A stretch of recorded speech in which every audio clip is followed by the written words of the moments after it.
Hello traders, నమస్తే. అయితే మన టాపిక్ వచ్చేసి ఫైనాన్షియల్ స్టేట్మెంట్ కదా. ఫైనాన్షియల్ స్టేట్మెంట్లో 3 ఉంటాయి. ఫస్ట్ వచ్చేసి బ్యాలెన్స్ షీట్.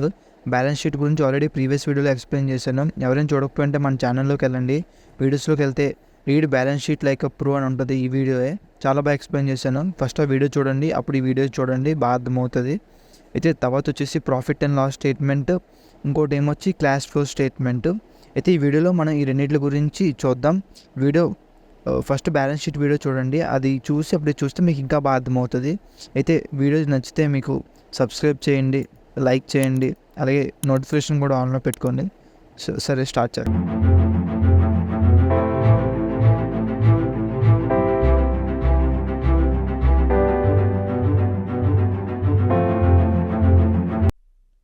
అయితే ఇప్పుడు మనం ఫస్ట్ టాపిక్ వచ్చేసి first profit and loss statement గురించి తెలుసుకుందాం.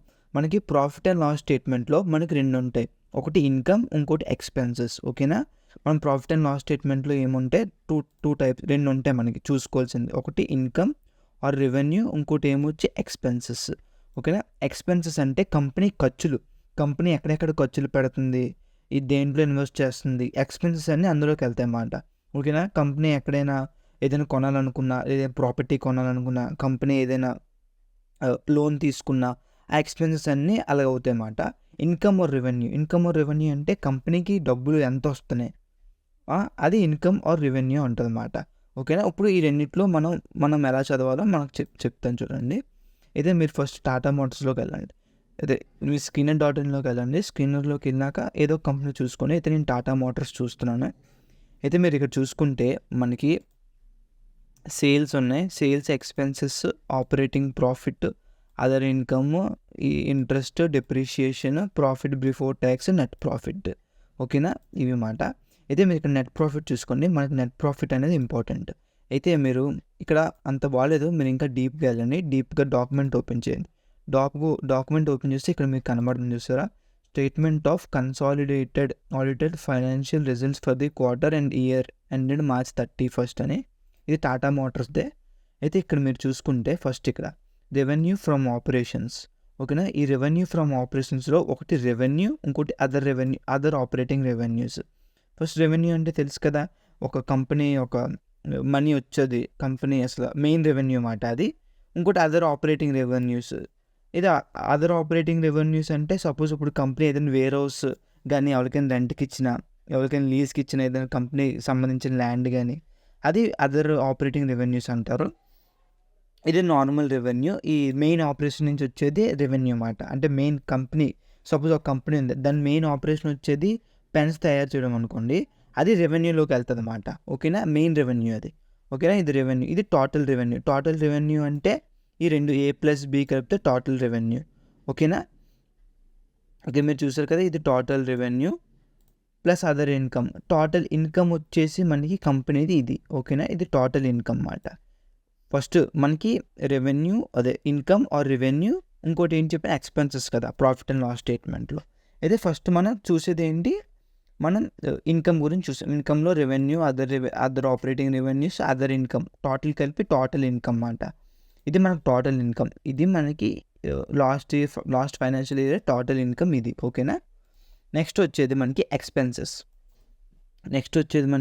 ఎక్స్పెన్సెస్. మీరు ఇక్కడ ఎక్స్పెన్సెస్ చూడొచ్చు. ఇప్పుడు ఈ ఎక్స్పెన్సెస్లో మీరు చూసుకుంటే ఫస్ట్ వచ్చేది కాస్ట్ ఆఫ్ మెటీరియల్ కన్జ్యూమ్, అంటే ఒక ప్రోడక్ట్ సైజ్ మెటీరియల్స్ అన్నిటికి ఖర్చు పెట్టదు కదా, ఆ cost. Plus purchase of product for sale, change in inventories of finished goods, మళ్ళీ employee benefit expenses. And employee benefit expenses అంటే బోనస్ ఇస్తారు కదా, కొన్ని కంపెనీలో బోనస్ ఇస్తారు, శాలరీ, PF కటింగ్స్, అవన్నీ ఎంప్లాయీ బెనిఫిట్ ఎక్స్పెన్సెస్లోకి వస్తాయి. ప్లస్ ఫైనాన్స్ కాస్ట్ అంటే మనకి ఏదైనా కంపెనీ లోన్ తీసుకున్నా, లేదంటే షేర్ హోల్డర్స్ నుంచి అప్పు షేర్స్ ఇచ్చి తీసుకుంటారు కదా క్యాపిటల్, దానికి మరి డివిడెండ్స్ ఇవ్వాలి కదా, డివిడెండ్స్ కానీ ఇంట్రెస్ట్ కానీ, కొన్ని లోన్స్ ఇంట్రెస్ట్ కానీ, అవన్నీ ఫైనాన్స్ కాస్టింగ్స్. దాని తర్వాత కంపల్సరీ ఇవన్నీ చూసుకొని దాని తర్వాత depreciation and amortisation expenses. Depreciation and amortisation అంటే ఏంటో మీకు చెప్తాను చూడండి. ఫస్ట్ ఆఫ్ ఆల్ మీరు డెప్రిషియేషన్, అమోర్టైజేషన్ గురించి తెలుసుకునే ముందు, ఓకేనా, ఫస్ట్ మీరు టాంజిబుల్ యాసెట్స్కి ఇంటాంజిబుల్ యాసెట్స్కి డిఫరెన్స్ తెలుసుకోవాలి. ఓకేనా. ఫస్ట్ టాంజిబుల్ యాసెట్స్ ఏంటి అంటే ఏవైతే యాసెట్స్ మనం కళ్ళతో చూడగలం. ఓకేనా? We can see with our naked eyes. We can see with our naked eyes మాట. ఓకేనా? మన కళ్ళతో చూడగలమాట. అవి టాంజిబుల్ యాసెట్స్. ఇంటాంజిబుల్ యాసెట్స్ ఏంటంటే ఆ యాసెట్స్ మన కళ్ళతో చూడలేం. సపోజ్ ఒక కంప్యూటర్ సాఫ్ట్వేర్ కానీ లేదంటే పేటెంట్స్ కానీ ఇవన్నీ ఏంటంటే ఇంటాంజిబుల్ యాసెట్స్ మాట. అవి ఆస్తులే కానీ మన కళ్ళతో చూడలేము. అవన్నీ ఇంటాంజిబుల్ యాసెట్స్ మాట. ఇప్పుడు డిప్రిషియేషన్కి అమోర్టైజేషన్కి మెయిన్ డిఫరెన్స్ చెప్తాను చూడండి. ఇప్పుడు డిప్రిషియేషన్ అంటే ఏంటి అంటే ఎప్పుడైతే టాంజిబుల్ యాసెట్స్ అంటే మనం ఏదైతే కళ్ళతో చూడగలమో ఆ యాసెట్స్ ఒక వాల్యూ ఇయర్ ఆన్ ఇయర్ తగ్గుతూ ఉంటుంది అన్నమాట. అదే డిప్రిషియేషన్ అనేది. సపోజ్ ఇప్పుడు నేను ఒక ల్యాప్టాప్ కొన్నాను గైస్. ఇప్పుడు నేను ఒక ల్యాప్టాప్ కొన్నాను. ఇప్పుడు ల్యాప్టాప్ నేను కొనే ముందు ఇప్పుడు ప్రస్తుతానికి ఈరోజు కొన్నాను నేను, ₹1,00,000 ఉంది. అదే ఒక 5 సంవత్సరాలు పోయినాక ఈ ల్యాప్టాప్ కాస్ట్ అనేది తగ్గిపోద్ది. అదే డిప్రిషియేషన్ అంటే. ఓకేనా? ఎందుకు తగ్గిపోద్ది అంటే ఇంకా అప్డేటెడ్ వర్షన్స్ వచ్చేస్తే ప్లస్ ఇది పర్ఫార్మెన్స్ కూడా తగ్గుతూ ఉంటుంది కాబట్టి ఈ ల్యాప్టాప్ కాస్ట్ కూడా తగ్గుతుంది. అదే డిప్రిషియేషన్ అంటే. అలాగే అమోర్టైజేషన్ అయితే ఏవైతే నాన్ టాంజిబుల్ యాసెట్స్ ఉన్నాయో వాటి వాల్యూ తగ్గుతుంది కదా, దాన్ని అమోర్టైజేషన్ అంటాం. ఓకేనా? డిప్రిషియేషన్కి అమోర్టైజేషన్కి డిఫరెన్స్ అర్థమైంది కదా, అదే మాట. అదే ఇక్కడ మీరు చూసుకుంటే డిప్రిషియేషన్, అమోర్టైజేషన్ ఎక్స్పెన్సెస్ అంటారు. ఓకేనా? అయితే మీరు ఇప్పుడు ఇక్కడ టోటల్ ఎక్స్పెన్సెస్ చూసుకోండి. Total expenses last financial year ఇది. ఇప్పుడు మనకి ప్రాఫిట్ బిఫోర్ ట్యాక్స్ ఇది. మీరు చూసుకుంటే ఇది profit before tax. Profit before tax ఏంటి అంటే టోటల్ ఇన్కమ్ మైనస్, ఓకేనా, total income minus total expenses చేస్తే ప్రాఫిట్ బిఫోర్ ట్యాక్స్ వస్తుంది. మనకి ప్రాఫిట్ బిఫోర్ ట్యాక్స్ అనేది ఇది ఇప్పుడు లాస్ట్ ఫైనాన్షియల్ ఇయర్ది. మనకి ఇంపార్టెంట్ ఏంటి అంటే ప్యాట్ అంటే ఏంటంటే profit after tax or net profit. ఆ ప్రాఫిట్ ఆఫ్టర్ ట్యాక్స్ ఎక్కడ ఉందంటే ఇక్కడ చూసుకోండి. Profit for the period of year ఇది ఉంది చూసారా, ఇది మనకి ప్రాఫిట్ ఆఫ్టర్ ట్యాక్స్ మాట. ఓకేనా? అంటే ప్యాట్ అంటాం మాట దీన్ని, ఆర్ నెట్ ప్రాఫిట్. ఇది మనకి ఇంపార్టెంట్. ఇది ఇయర్ ఆన్ ఇయర్ కంపెనీది ప్రాఫిట్ ఎలా ఉందో మనం చూసుకోవడానికి పనికి వస్తుంది అన్నమాట. మీరు ఈ ప్రాఫిట్ అండ్ లాస్ స్టేట్మెంట్లో ఏం చూసుకోవచ్చు అంటే మనకి ఇక్కడ ఇంకోటి చెప్పడం మర్చిపోయాను మీకు. ఇక్కడ ఏదైతే బ్రాకెట్స్లో ఉందో, ఇక్కడ బ్రాకెట్స్లో ఉంది కదా, ఈ బ్రాకెట్స్లో ఉందంటే నెగిటివ్ అంటే కంపెనీ నుంచి డబ్బులు వెళ్ళే, కంపెనీ నుంచి వస్తే ఇది పాజిటివ్ నెంబరు. ఎప్పుడైతే నెంబర్కి బ్రాకెట్స్ ఉంటాయో అంటే అది కంపెనీ నుంచి వెళ్ళే అన్నమాట. సపోజ్ ఇక్కడ amount transfer to capital and other account అని చూసారా, 26,000 కోట్లు కంపెనీ నుంచి వెళ్ళాయన్నమాట. అందుకే బ్రాకెట్స్లో ఉన్నాయి. బ్రాకెట్స్ అంటే నెగిటివ్ నెంబర్స్ కంపెనీ నుంచి వెళ్ళాయన్నమాట. అయితే మీరు ఈ ప్రాఫిట్ అండ్ లాస్ స్టేట్మెంట్లో ఏం చూసుకుంటారు అంటే ఫస్ట్ ఎక్స్పెన్సెస్, కంపెనీ ఎక్కడెక్కడ ఖర్చులు పెడుతుంది అంటే ఎక్కడెక్కడ ఇన్వెస్ట్ చేస్తుంది, కంపెనీ మీద ఇన్వెస్ట్ చేస్తుందా లేదంటే కంపెనీ ఇన్వెస్ట్ చేయట్లేదా, ఇప్పుడు ఏదైనా కంపెనీ గ్రో అవ్వాలంటే కంపెనీ ఇన్వెస్ట్మెంట్ చేయాలి కదా, ఆ కంపెనీ మీద ఇన్వెస్ట్మెంట్ చేస్తేనే ఆ కంపెనీ గ్రోత్ అనేది ఉంటుంది, లేదంటే గ్రోత్ అనేది ఉండదు. కాబట్టి మన కంపెనీ ఎక్కడ ఇన్వెస్ట్ చేస్తుంది అవన్నీ కూడా మనం చూసుకోవాలన్నమాట ఎక్స్పెన్సెస్లో. ప్లస్ రెవెన్యూ ఎలా వస్తుంది, రెవెన్యూ ఎలా జనరేట్ అవుతుంది, కంపెనీది ఏదైనా రెవెన్యూ పడుతుందా లేదంటే ఇంక్రీజ్ అవుతుందా, అది కూడా మనకి ఇంపార్టెంట్ అన్నమాట. ఓకేనా? మనం ఫైనల్గా చూసేది నెట్ ప్రాఫిట్. అయితే నెట్ ప్రాఫిట్ అనేది మీకు ఇందులోనే తెలుస్తుంది. మీరు చూసుకుంటే ఇక్కడ మన Skinner.inలోనే నెట్ ప్రాఫిట్ ఇస్తే చూసారా, లాస్ట్ ఫైనాన్షియల్ ఇయర్ది 31,000 CR. మీరు ఇక్కడ చూసుకోండి, ఇంకోండి 31,000 CR, ఇది నెట్ ప్రాఫిట్ మాట. ఓకేనా? మనం ఇందులో ఇవి చూసుకుంటాము.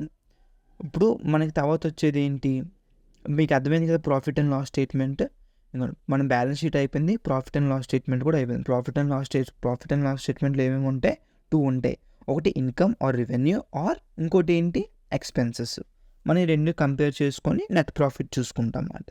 ఇది profit and loss statement. Profit and loss statement అయిపోయినాక క్యాష్ ఫ్లో స్టేట్మెంట్. ఇప్పుడు క్యాష్ ఫ్లో స్టేట్మెంట్ మనకి కంపెనీకి డబ్బులు ఎక్కడి నుంచి ఎలా వస్తున్నాయి, ఎన్ని విధాలుగా వస్తుంది అదే మాట. క్యాష్ ఫ్లో అంటే కంపెనీ నుంచి ఎలా క్యాష్ అనేది బయటకు వెళ్తుంది ఆర్ లోపలికి వస్తుంది, అదే మాట క్యాష్ ఫ్లో చెప్తుంది. మన కంపెనీస్ అనేవి ప్రాఫిట్ అండ్ లాస్ స్టేట్మెంట్ ఏదైనా మ్యానిపులేట్ చేయగలవు కానీ క్యాష్ ఫ్లో స్టేట్మెంట్ని మ్యానిపులేట్ చేయలేవు అన్నమాట. అందుకే క్యాష్ ఫ్లో స్టేట్మెంట్ అనేది చాలా ఇంపార్టెంట్. చాలామంది క్యాష్ ఫ్లో స్టేట్మెంట్ నెగ్లెక్ట్ చేస్తారు కానీ క్యాష్ ఫ్లో స్టేట్మెంట్ అనేది చాలా ఇంపార్టెంట్. ఓకేనా?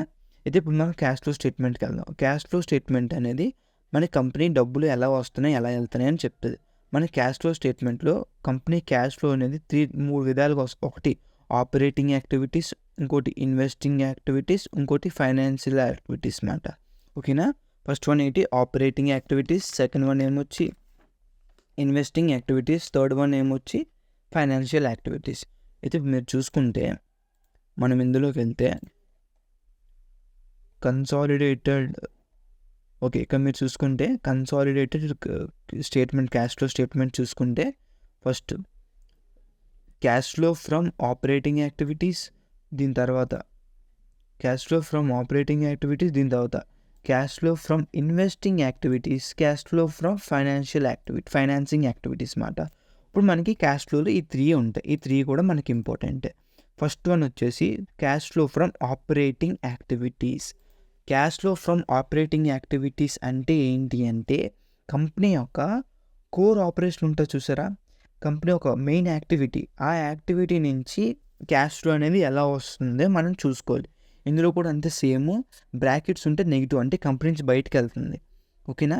బ్రాకెట్స్ లేకపోతే కంపెనీకి లోపలికి మనీ వస్తుంది అన్నమాట. ఇక్కడ బ్రాకెట్స్ లేవు అంటే కంపెనీకి మనీ వస్తుంది. ఇక్కడ బ్రాకెట్స్ ఉన్నాయి అంటే కంపెనీ నుంచి మనీ వెళ్తుంది. ఓకేనా. ఇది మనకు చాలా ఇంపార్టెంట్. అయితే cash flow from operating activities మాట. అంటే ఒక కంపెనీ నుంచి ఎంత మనీ వచ్చింది ఆర్ ఎంత మనీ బయటికి వెళ్తుంది బై ఆపరేషనల్ యాక్టివిటీస్ మాట. ఇది మనకి ఇంపార్టెంట్. ఈ company cash flow from operating యాక్టివిటీస్లో మనకి చాలా ఇంపార్టెంట్ ఏంటి అంటే ఇక్కడ ఉంది కదా net cash from operating activities. దీన్ని ఇంకొక విధంగా కూడా అంటారు, సిఎఫ్ఓ అంటారు అన్నమాట. Net cash generated from operating activities. ఇది మనకు చాలా ఇంపార్టెంట్. అయితే మీకు ఇప్పుడు ఒక ఇంపార్టెంట్ చెప్తాను. ఈ సిఎఫ్ఓ అనేది మన నెట్ ప్రాఫిట్కి క్లోజ్ టు ఉండాలన్నమాట. అంటే CFO should equal to profit మాట. అంటే ఈక్వల్ అంటే ఎగ్జాక్ట్ ఈక్వల్ కాదు, దగ్గరగా ఉండాలి. ఓకేనా. ప్రాఫిట్కి సిఎఫ్ఓ, నెట్ ప్రాఫిట్కి సిఎఫ్ఓ అనేది దగ్గరగా ఉండాలన్నమాట. లేదు సిఎఫ్ఓ తక్కువ ఉందంటే ఒక 10 to 20% తక్కువ ఉన్నా పర్లేదు. ఓకేనా. దాంతకు మించి అయితే మటుకు తక్కువ అనేది ఉండకూడదు అన్నమాట. ఏంటి నెట్ క్యాష్ ఫ్రమ్ ఆపరేటింగ్ యాక్టివిటీస్కి నెట్ ప్రాఫిట్కి. ఓకేనా. ఎందుకంటే ఇప్పుడు ఒక కంపెనీ ప్రాఫిట్స్ అనేది చూపించేస్తుంది. ఓకేనా. కానీ ఇక్కడ net cash from operating activities అంటే కంపెనీ కోర్ మెయిన్ ఆపరేషన్ నుంచి నెట్ క్యాష్ రావట్లేదు. మరి ఎక్కడి నుంచి వస్తుంది ప్రాఫిట్? ఓకేనా. మీకు అర్థమైందని చెప్పింది. ప్రాఫిట్ ఇప్పుడు నేను నెట్ ప్రాఫిట్ నాకు ఎక్కువ వచ్చింది, 100 కోట్లు వస్తుంది అనుకుందాం నెట్ ప్రాఫిట్. కానీ నా net cash from operating activities అంటే నా మెయిన్ ఆపరేషన్ ఏంటి, పెన్స్ అమ్మడం కదా. ఇందాక మాట్లాడుకున్నాం కదా ఎగ్జాంపుల్. నా మెయిన్ ఆపరేషన్ ఏంటి, పెన్స్ అమ్మడం. ఆ పెన్స్ అమ్మడం నుంచి నాకు మనీ రావట్లేదు కానీ ప్రాఫిట్ అయితే వస్తుంది. కానీ ఎందులో వస్తుంది అంటే నా మెయిన్ ఆపరేషన్ యాక్టివిటీస్ నుంచి ప్రాఫిట్ రావట్లేదు, వేరే ఎక్కడి నుంచో ప్రాఫిట్ వస్తుంది. అది మనం చూసుకోవాలి. అందుకే ఈ net cash from operating activities and net profit కూడా ఈక్వల్గా కొంచెం దగ్గరగా ఉన్నాయి. ఇక్కడ మీరు చూసుకుంటే మనకి net cash from operating activities ఎంత ఉంది, 67 ఉంది. ఓకేనా. అండ్ మనకి టాటా మోటార్స్ ఒక నెట్ ప్రాఫిట్ చూసుకుంటే 31 ఉంది. అంటే నెట్ క్యాష్ ఫ్రమ్ ఆపరేటింగ్స్ అదే ఎక్కువ ఉంది. ఓకేనా. కాబట్టి ఇది ఓకే, గుడ్. ఎందుకంటే మన మెయిన్ ఆపరేషన్ యాక్టివిటీ నుంచి మనీ వస్తుంది. మనం ప్రాఫిట్స్ ఎక్కడో ఇన్వెస్ట్ చేస్తున్నాం, లేదంటే మనం చూసుకోవాలి. ఎక్స్పెన్సెస్లో ఉందని చెప్పాను కదా ప్రాఫిట్ అండ్ లాస్ స్టేట్మెంట్లో, ఆ ఎక్స్పెన్సెస్లో మనం చూసుకోవాలన్నమాట. అంటే ఈ కంపెనీ ప్రాఫిట్ బాగానే వస్తుంది, net cash from operating activities ఎక్కువ వస్తుంది కదా, కంపెనీ డబ్బులు ఎక్కడ పెడుతుంది, ఎక్స్పెన్సెస్లో మనకు తెలుస్తుంది అన్నమాట. ఓకేనా. అయిపోయింది. తర్వాత వచ్చేది మనకి ఏంటి అంటే cash flow from investing activities అంటే అదే కంపెనీ ఏదైనా స్టాక్స్ ఇన్వెస్ట్ చేసినా, మ్యూచువల్ ఫండ్స్లో పెట్టుకున్నా, లేదంటే ఏదైనా కంపెనీ లోన్ ఇచ్చిన అలావన్నీ మనకి ఇన్వెస్టింగ్ యాక్టివిటీస్లో వస్తాయన్నమాట. లేకపోతే ఎఫ్డి చేసిన, కంపెనీ ఫిక్స్డ్ డిపాజిట్ చేసిన, లేదంటే కంపెనీ వేరే ఇప్పుడు చాలా కంపెనీస్ ఏం చేస్తున్నాయి అంటే స్టార్టప్ మీద ఇన్వెస్ట్ చేస్తున్నాయి అన్నమాట. అలాగే ఇన్వెస్టింగ్ యాక్టివిటీస్ కూడా మనకి ఈ క్యాష్ ఫ్లో ఫ్రమ్ ఇన్వెస్టింగ్ యాక్టివిటీస్లో కనబడతాయి అన్నమాట. మీరు ఇందులో కూడా మనం చూసుకోవచ్చు అంటే కంపెనీ ఎక్కడెక్కడ ఇన్వెస్ట్ చేస్తుంది. ఇప్పుడు ఇక్కడ మీరు చూసుకుంటే payments for property plant equipment అంటే ఈ కంపెనీ ఉన్న మెషిన్స్ ఎక్విప్మెంట్స్ మీద ఎంత ఇన్వెస్ట్ చేస్తుందో మీకు తెలుస్తుంది అన్నమాట. అంటే లాస్ట్ టైం కన్నా ఈ ఫైనాన్షియల్ ఇయర్లో ఇంకా ఎక్కువ ఇన్వెస్ట్, అంటే కంపెనీ ఇంకా గ్రోత్ చూస్తుంది కంపెనీలో. అలా మనం చూసుకోవచ్చు అన్నమాట ఈ ఇన్వెస్టింగ్ యాక్టివిటీస్లో ఇవన్నీ మనకు కనబడతాయి. ఇది టోటల్గా net cash use in investing activities. Last time కన్నా చూసుకుంటే మనకి ఈసారి కంపెనీ ఇన్వెస్ట్మెంట్స్ పెంచింది. అంటే కంపెనీ ఇంకా గ్రోత్ అవ్వడానికి ట్రై చేస్తుంది అన్నమాట.